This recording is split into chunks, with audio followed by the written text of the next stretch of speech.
اقرأ باسم ربك الذي خلق خلق الإنسان من علق اقرأ وربك الأكرم الذي علم بالقلم علم الإنسان ما لم يعلم یا ایھا الذین آمنوا کتب علیکم الصیام کما کتب علی الذین من قبلکم لعلکم تتقون۔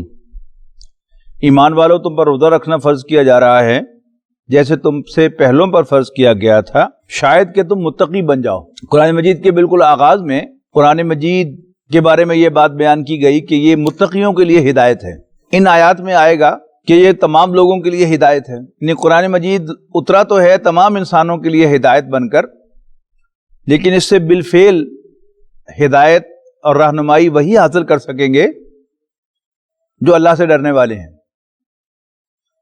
اللہ سے ڈرنا سب سے مشکل کام ہے۔ میں آپ سے ڈرتا ہوں۔ یہ پروگرام آن ایئر ہوگا تو مجھے احساس ہوگا کہ لوگ مجھے پہچانیں گے تو میں ذرا کانشیس ہو جاؤں گا اور بہت سی حرکتوں سے میں احتراز کروں گا۔ اس کا مطلب ہے کہ میں آپ سے ڈرتا ہوں، حالانکہ مجھے اللہ سے ڈرنا چاہیے۔ تو اللہ سے ڈرنا، ڈر کیسے پیدا ہوگا؟ اس کے لیے ایک بڑا آسان سا نسخہ دیا جا رہا ہے کہ تم روزے رکھو اللہ کے لیے۔ کوئی دیکھنے والا نہ ہو، کوئی پوچھنے والا نہ ہو، لیکن انسان کے دل میں یہ احساس پیدا ہو کہ میرا رب مجھے دیکھ رہا ہے اور اس نے مجھے طلوع فجر سے لے کر فجر کی اذان سے لے کر مغرب کی اذان تک کچھ کھانے، کچھ پینے اور جنسی تعلق قائم کرنے سے منع کیا ہے۔ تو میرے پاس اپرچونٹی ہو بھی تو بھی میں یہ دیکھ کر کہ اللہ نے منع کیا، اللہ مجھے دیکھ رہا ہے، تو اس سے امکان ہے کہ میرے اندر خوف خدا پیدا ہوگا۔ تو فرمایا ایمان والو، تم پر روزہ رکھنا فرض کیا جا رہا ہے جیسے تم سے پہلوں پر فرض کیا گیا تھا، لعلکم تتقون، تاکہ تم اللہ سے ڈرنے والے متقی بن جاؤ۔ ایام معدودات، گنتی کے چند دن ہی تو ہیں۔ فمن کان منکم مریضا او علی سفر،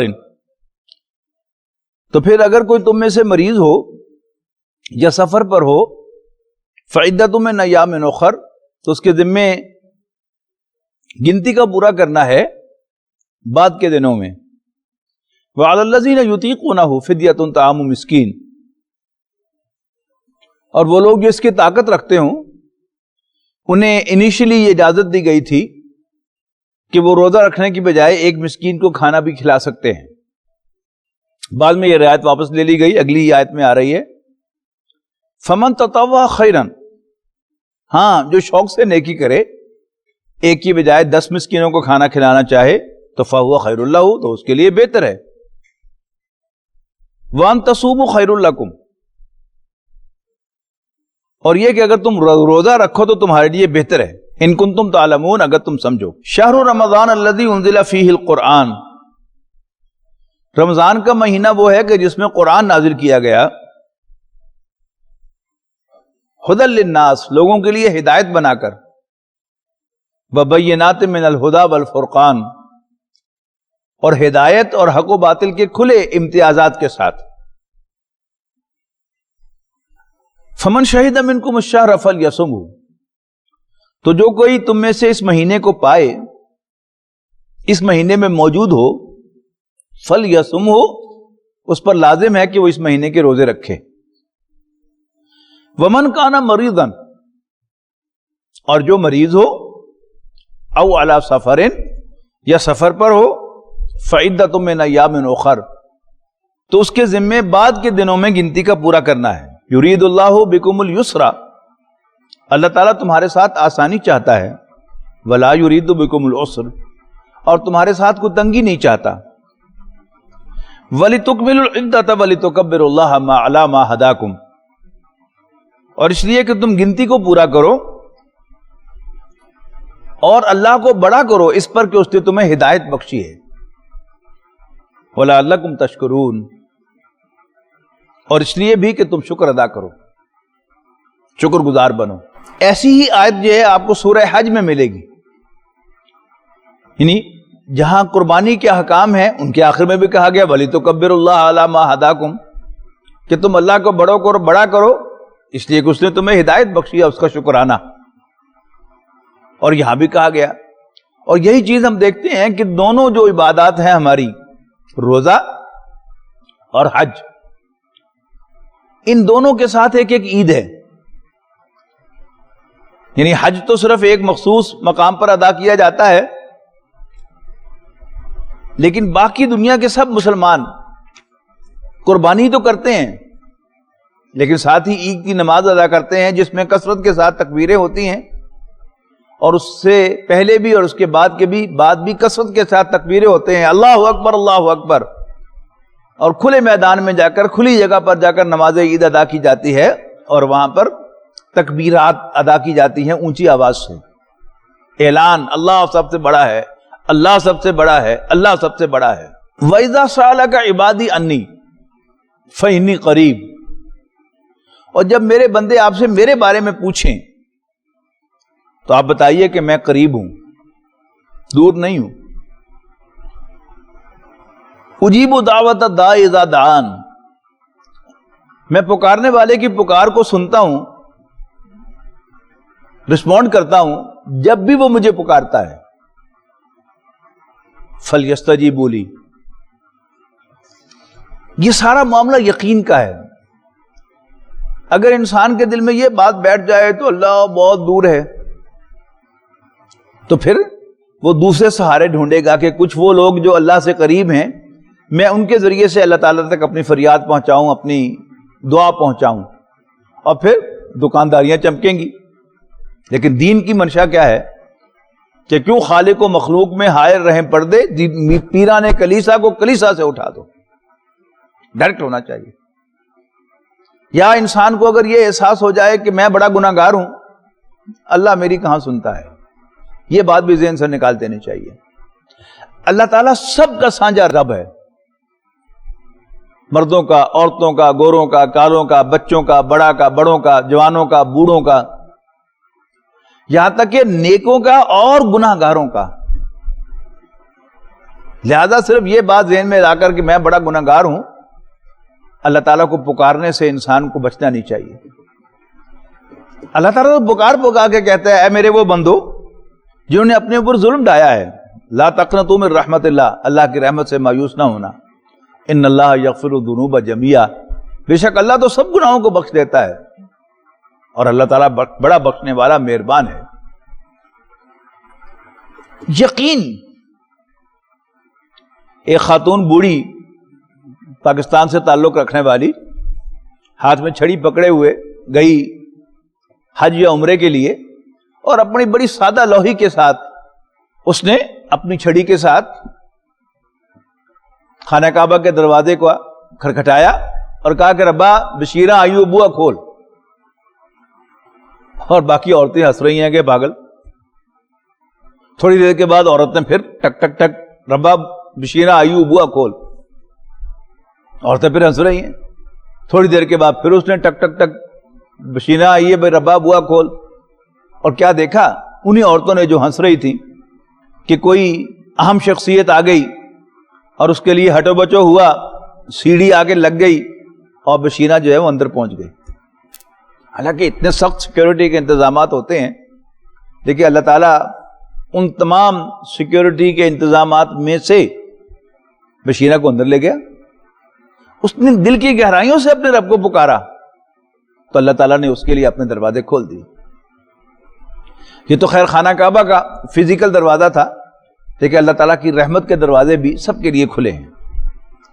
تو جب بھی میرے بندے آپ سے میرے بارے میں پوچھیں تو آپ بتائیے کہ میں قریب ہوں، اور جب بھی کوئی پکارنے والا مجھے پکارتا ہے تو میں اس کی دعا سنتا قبول کرتا ہوں. فَلْيَسْتَجِيبُوا لِي، لیکن انہیں بھی چاہیے کہ وہ میرا کہنا مانیں، وَلْيُؤْمِنُوا بِي، اور مجھ پر یقین رکھیں، لَعَلَّهُمْ يَرْشُدُونَ، شاید کہ وہ راہ یاب ہو جائیں. اللہم اجعلنا منہم. احل لکم لیلۃ الصیام الرفث الی نسائکم،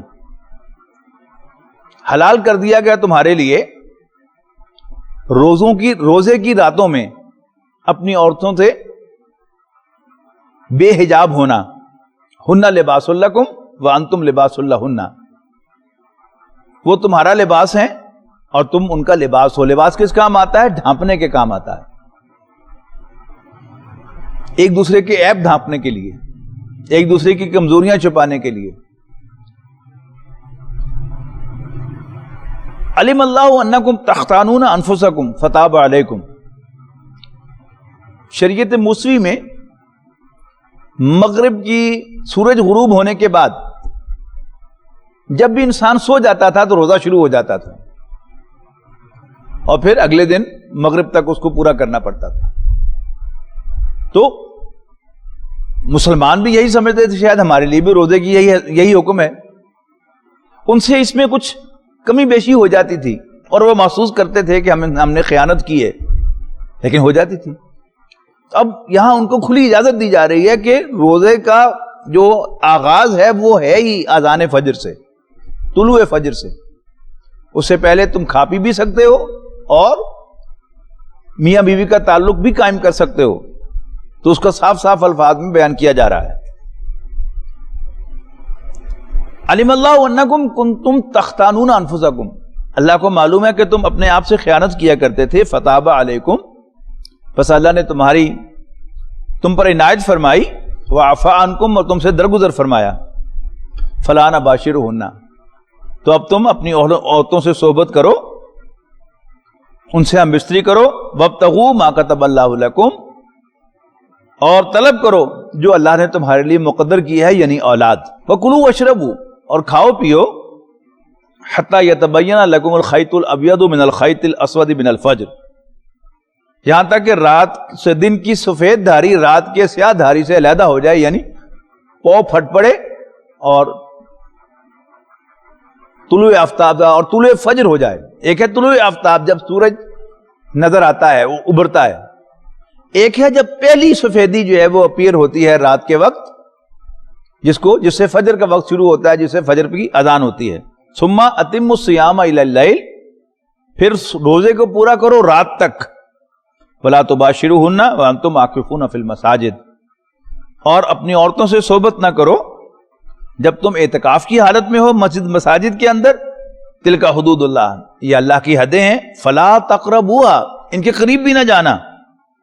یعنی سیفٹی کس میں ہوتی ہے کہ انسان ایک باؤنڈری سے دور رہے. تو ولا تقربوها، ان کے قریب بھی نہ جاؤ. کذالک یبین اللہ آیاتہ، یوں اللہ تعالیٰ اپنی نشانیاں واضح فرماتا ہے. للناس، لوگوں کے لیے. لعلہم یتقون، شاید کہ وہ اللہ سے ڈرنے والے بن جائیں. ولا تاکلوا اموالکم بینکم بالباطل، تم آپس میں ایک دوسرے کا مال ناحق نہ کھایا کرو. وتدلوا بہا الی الحکام، اور نہ اسے حاکموں تک پہنچایا کرو.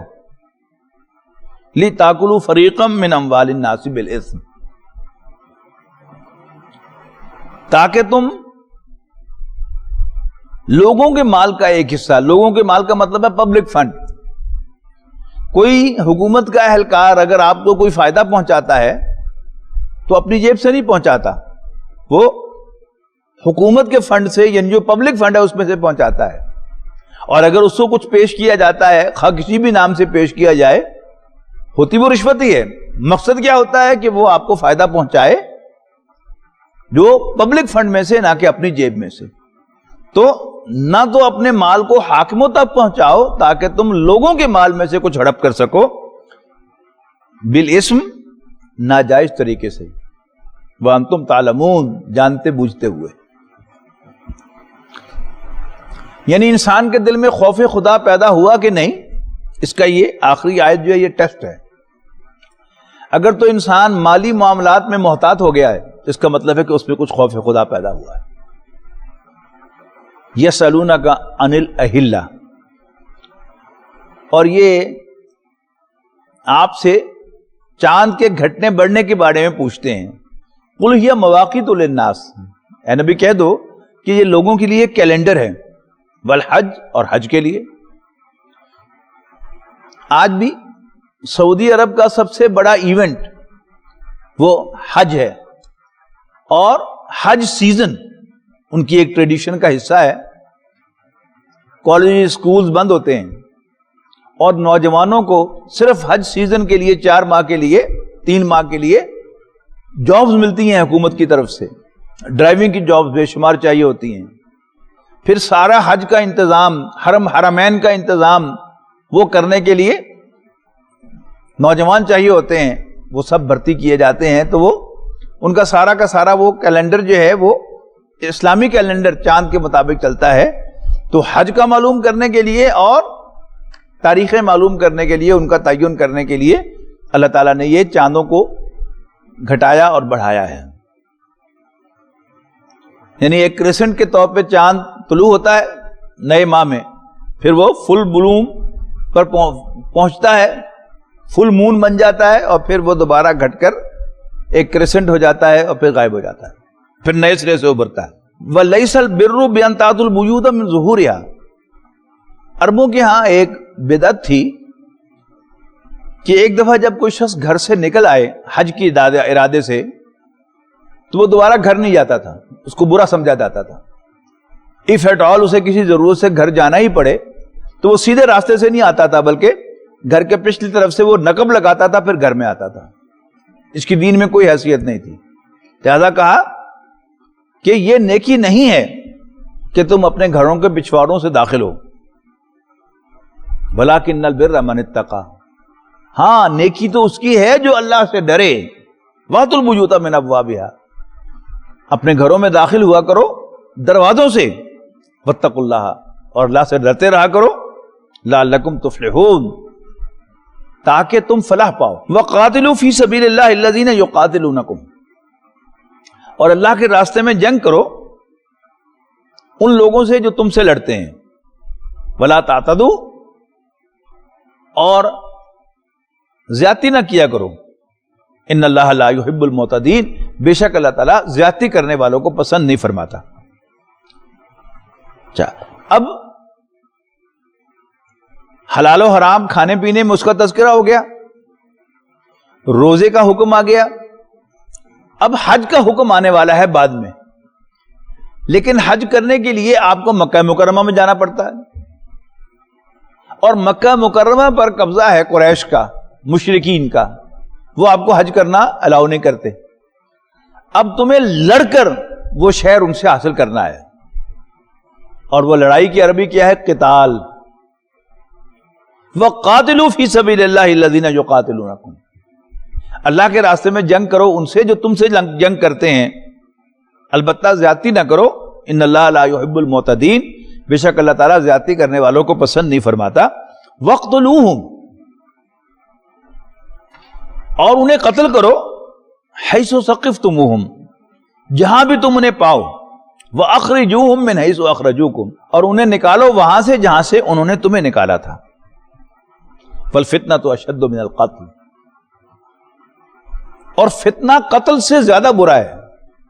یعنی عام طور پر فتنہ و فساد، ایکسپلائٹیشن، سود خوری، ان چیزوں کو تو سمجھا جاتا ہے کہ یہ تو خیر ٹھیک ہے، لیکن کولڈ بلڈڈ مرڈر، اس پر بہت زیادہ کنسرن ظاہر کیا جاتا ہے کہ ایسا بس نہیں ہونا چاہیے. زندہ انسان کا خون بے شک چوس لو لیکن اس کو باقاعدہ قتل نہ کرو. یہاں پر واضح کیا جا رہا ہے وَالْفِتْنَةُ أَشَدُّ مِنَ الْقَتْلِ. اور فتنہ قتل سے زیادہ برا ہے. وَلَا تُقَاتِلُوهُمْ عِنْدَ الْمَسْجِدِ الْحَرَامِ حَتَّى يُقَاتِلُوكُمْ فِيهِ. اور دیکھنا مسجد حرام کے قریب جنگ نہ کرنا یہاں تک کہ وہ مسجد حرام میں تم سے لڑیں. فَإِنْ قَاتَلُوكُمْ فَاقْتُلُوهُمْ. اور اگر وہ تم سے لڑیں تو پھر تم بھی انہیں قتل کرو بے دریغ. كَذَلِكَ جَزَاءُ الْكَافِرِينَ. کافروں کی یہی سزا ہے. فَإِنِ انْتَهَوْا. پھر اگر وہ باز آ جائیں فَإِنَّ اللَّهَ غَفُورٌ رَحِيمٌ. تو اللہ تعالیٰ بخشنے والا رحم فرمانے والا ہے.